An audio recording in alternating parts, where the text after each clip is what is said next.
I'm a chemist.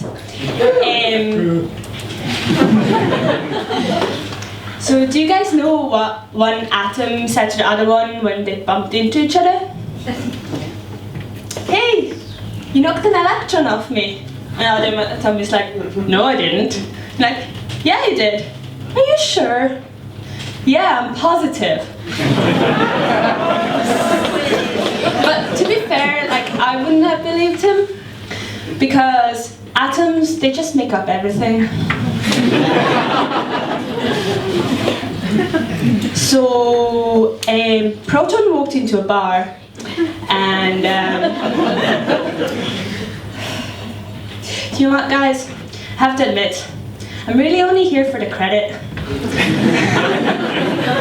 You see, the university makes us do courses on top of our research and they're supposed to provide you with life skills. And this is because research only prepares you for academia. But if you actually want to have a job at the end, you need some real skills. And an uncle is Sigma Aldrich. And so there's a variety of courses you can take. There's foreign languages. There's, what else can you take? Foreign languages, first aid, project management, how to talk to people. And so I'm only here to prove to my future employers that I can in fact talk to people. Hi. And talking to people is actually really hard. I really hate talking about my research because if you talk to anyone who's more qualified than you, you just end up being terrified that they realize that you have no idea what you're talking about. And then when you talk to like the general public, it's even more terrifying when they realize you have like no idea what you're talking about. But even talking to my colleagues is quite difficult. I'm a medicinal chemist, so I work with somewhere between chemistry and biology. And so when I talk to my chemist buddies, they're like, why are you making those molecules? They're so small. Why do you make small molecules? And biologists just don't understand what molecules are. They're like, what are these sticks and balls about? And I'm like, that is ATP. They're like, are you sure? It seems awfully complicated. I always thought ATP was just this oval blob with the letters A, T, and P written on it.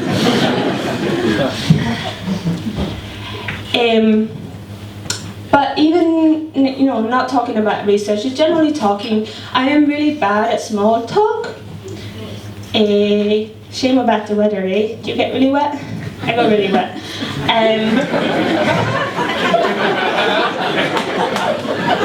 I like being up here.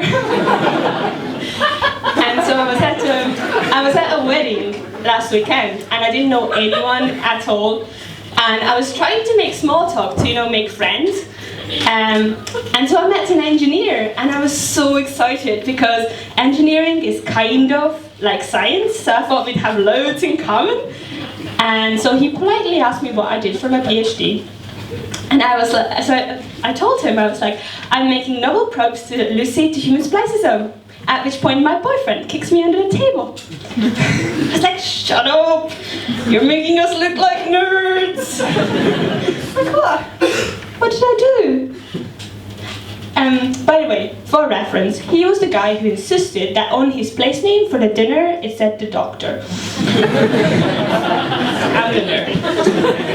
Anyway, he's like, shut up!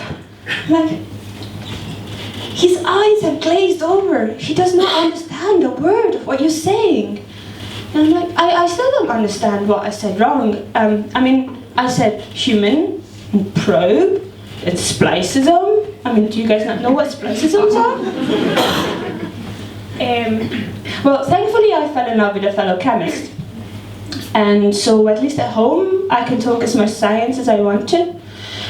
And there is a lot of chemistry going on in our flat.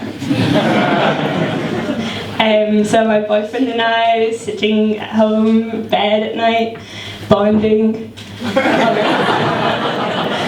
our nature chemistry articles. But for those of us from the labs who don't fall for a fellow chemist, there really aren't very many options because we spend all our time in the laboratory or doing stupid courses for credit. There's only a couple of things you can do, and so you could blackmail someone into dating you. You could try kidnapping someone. We do have a lot of chloroform in the back room. And for the truly desperate, there's always Tinder. And so a friend of mine actually tried Tinder recently, and she ran into the same communication problem I seem to have.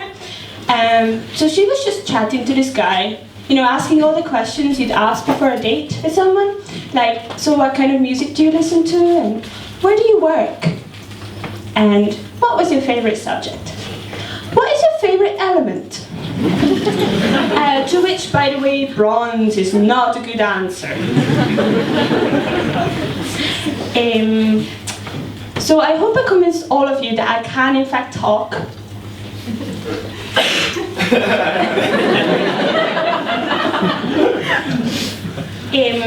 Just to illustrate though how badly the university thinks we need training on talking, when we were doing rehearsals for the stand-up, they gave us a few pointers, and so they were like, always speak really slowly. Make sure you practice your set a lot. Don't forget to include the punchline. Thank you.